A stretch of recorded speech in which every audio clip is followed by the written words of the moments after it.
Yes, media conversation about the NBA. Go. Yeah, so I think because of the internet at some point, like 10 or 15 years ago, the sort of the nature of sports media, but also especially basketball media sort of changed. I think Twitter had a huge amount to do with this, which is that look, there's always been sort of like people sort of lording over their sort of basketball knowledge over others. It used to be former players. Now it's sort of stat heads, but I just feel like the default state too often in the basketball media is this sort of like sneering, head shaking, I can't believe everybody else is so stupid sort of a perspective, which is epitomized in JJ Reddick, right? Who enjoy the job in Los Angeles. I'm glad I don't have to see you as often anymore. But every single time he ever makes any kind of a media appearance, he is sighing and rolling his eyes and shaking his head because everybody is not as smart as he is. And he knows everything that there is to know about everything that has to do with basketball. And like, that's just this thing where, I mean, I really am not exaggerating in the piece about how frustrating it has become, where every fan is expected to act and think like a GM at all times, even though that's not my job, right? And if you deviate from the orthodoxy at all, you're just a knuckle-dragging idiot from the wrong era. So I'll give you like a perfect example, okay? You're a team, you're not contending, you have a beloved player, say you have an all-star power forward or whatever, and the GM trades your beloved player, and because this is the NBA, the deal is like, beloved all-star power forward, and you get back a second round pick swap and a bag of rocks, right? Like that's because those are assets or whatever, right? As a human being, you should absolutely feel entitled to say, hey, my favorite player just got traded away. That hurts. Hey, he got traded away for nobody good right now. He got traded away for assets, which is the only thing anybody in the NBA media wants to talk about anymore. Not players, right? Not like the ability to win games, but assets so that in 2034, maybe you'll have a good team. There's a whole chorus of people out there where if you say something like, hey, that sucks, I liked that player, they'll say, what? You stupid fucking idiot. What? We got assets. A second round pick swap and a bag of rocks is market value. You should just appreciate the assets, right? Like, it's the insistence that every fan has to always have their GM hat on, which is not a job that I ever applied for, right? Like, let me feel bad about that. And that permeates the whole thing. I think fans should have their GM hat on to an extent, or at least some fans should. There's some who don't. My neighbor down the road is a huge Niners fan. He's a total bro science guy, and he doesn't really connect with the internet. He doesn't follow anything about the team. He just flips the game on week one in his garage and is all the way in. There are going to be fans like that. But I think that it's healthy I would go the other way. I don't think the problem is that fans are trying to be GMs of their teams. It's that the system has gotten so complicated that it feels as though you need a PhD to properly understand it. With the second apron and everything else, I mean, back in the day, you had to have some awareness of salary matching and that was a thing, and have some vague understanding of the salary cap. Right now, it feels like the regular fan, how can they even really have a good understanding of what can be done to improve their team after this quasi hard cap that's not a hard cap has been fastened upon the league, and everything just requires this just huge explanation? I mean, it hit me. It was a few years ago when I do think the CBA in many ways was less complicated, but Brian Windhorst was saying, the real arbitrage isn't in knowing your own salary cap situation inside out. There are some of these guys who work for the teams. They know every team's CBA situation, salary cap situation, and that's where they can find the real arbitrage in trades. And that's when it really hit me that this is a very difficult league to follow off-season wise. So I don't think the problem is GMing or having the expectation that fans do it.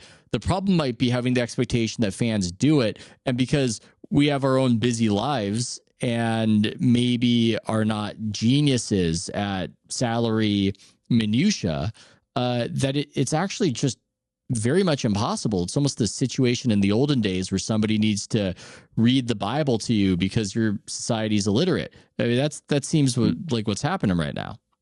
Well, but I mean, like, look, I think that the whole everybody has to be a GM thing to me is also just part and parcel of this problem that's in sports in general. I mean, it's an even bigger issue in the NFL, which is just that, like, the stuff around the sport has become bigger than the sport, right? It's always like if in any average NBA game, it's just vastly less interesting to people on social media than a trade, right? And that's even just for players, right?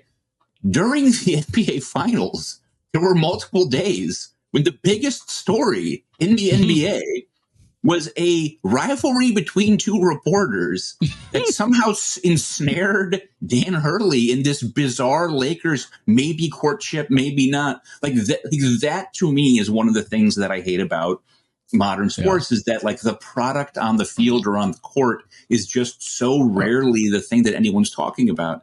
And in particular, like, you create an expectation among your fan base, right, that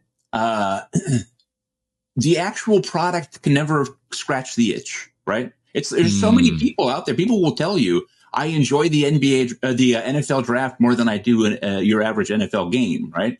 And at some point, that's a check you can't cash. You know what I'm saying?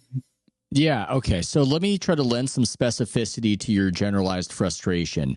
And it's unfortunate for me because I don't want it to look like I've got an axe to grind against Adrian Wojnarowski, who is rumored to have gotten me fired. But at the same time, with all the strange things he does over there at ESPN, has made me quite a bit of money at my website. So thank you to Woj. The Dan Hurley example is another example.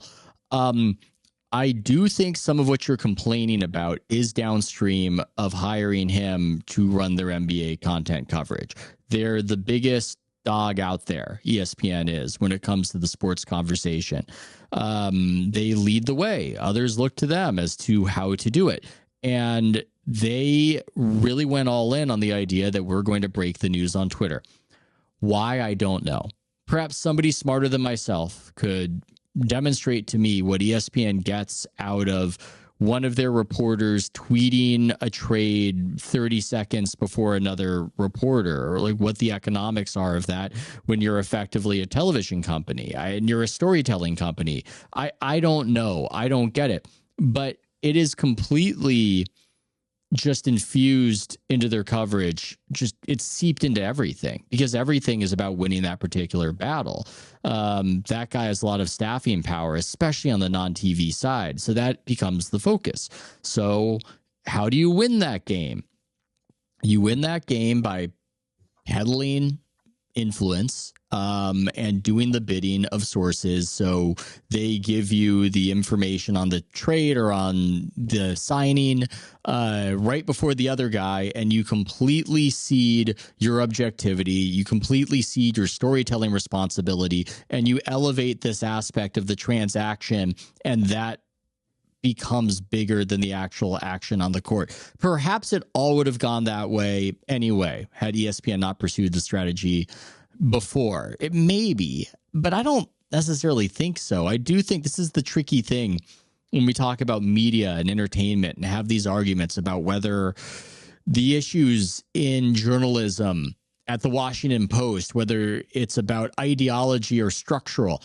I do think the philosophy of important institutions and organizations matters. It's almost like a great men of history theory. I do think that a massive institution can set the tone for how we do things. I think they set it in that particular direction. I think it has something to do with what you're frustrated by. Yeah, I mean, look, like, you mentioned it yourself recently, like Wojnarowski's weird, like, sort of wagging his finger at people about talking about Bronny James and how, you can't complain about that. Bronny James is a 6'1.5", which is shorter than me, for the record. 6'1.5" guard who can't shoot, who averaged fewer than 5 points a game at USC, right? Like that's not an NBA player. It's not, right? Like what are you talking about? I can't like mention those facts to you. But look, I get it. The Lakers really want to make sure that LeBron does his retirement tour with a Lakers jersey on. Fine, right? But that sort of gets to this broader thing, which is this weird pose that has been adopted of like NBA media people being these scolding dads who are forever looking down their nose at everyone else. You mentioned Brian Windhorst. I like a lot about what he does. He's obviously a talented reporter.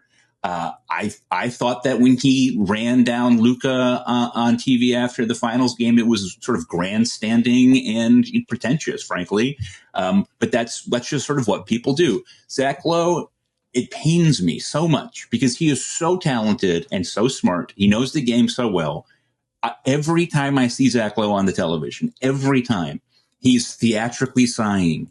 He's stomping his foot and shaking his head. And he's just so disappointed that he has to put up with all of us other dummies. And I don't know, like, who decided that this was a good market move for you guys, right? Like, say what you will about Stephen A. Smith, but he never makes me feel like, my gym teacher is yelling at me to clean out my locker, right? Like I don't understand where this came from. Well, I will defend Brian on the Luka thing. I feel like they need more of that because that's not access. That's I can't remember who reps Luka. I don't know if it's Octagon or whoever, but that's the type of thing you don't see as much. I think this is a dog that's not barking in this conversation, is that there's a lack often of sharp criticism because it's an access game. You don't want to get yelled at by an agent.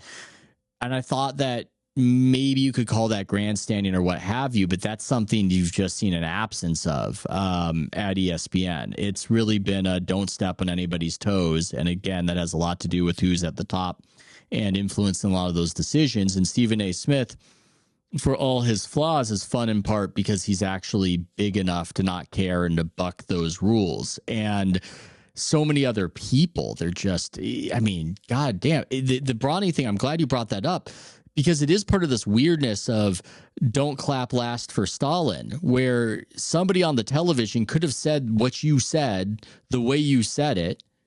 And I'm not, look, maybe Bronny could make it in the NBA. Stranger things can happen, but it will be funny if it happens because we won't even be able to talk about what a complete miracle it was that he managed to do it, considering what you just described. And when you turn on ESPN, you're not seeing that. There's this fear that you don't talk about that. That is weird.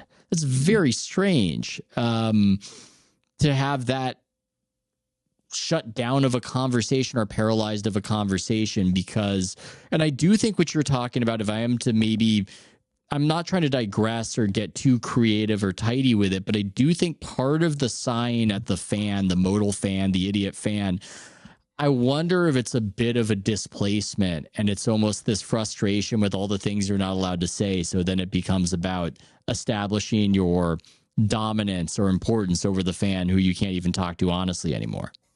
Yeah, I mean, I do think that like there's just a real big weird thing going on with LeBron, which is just, and I think it's very understandable.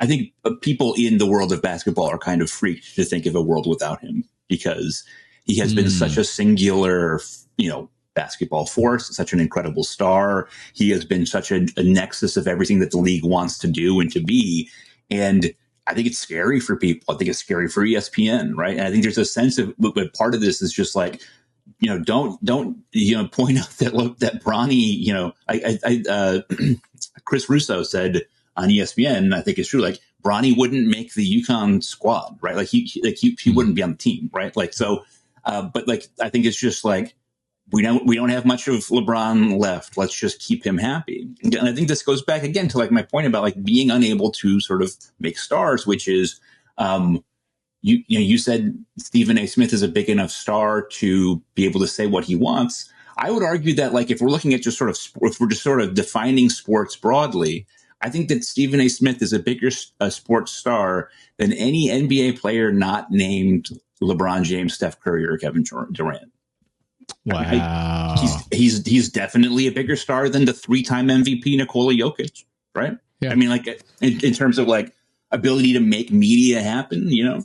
And I think that there's just this understanding, and it's tough. Like look, the biggest structural problem is nothing that the NBA did, which is just that the internet has splintered everyone's attention to such a point that, like, you know, you can't have a Michael Jordan, even if you had literally just cloned Michael Jordan and put him in here, because we don't have the same sort of monopoly of attention in these places anymore. But I do wonder if when we say that's true, but I sometimes wonder if we just underrate Michael Jordan. That there's this whole meme, there's this whole trope of, oh, Michael Jordan's so lucky that he didn't exist in the social media era. And I think about, this is a little dangerous, I think about there are superstars whose indiscretions are covered up by the media. You think the media that is terrified to talk about how many points per game Bronny James averaged, you think they're really digging around in these guys' personal lives and everything that's happening off the floor? They are not. There are things that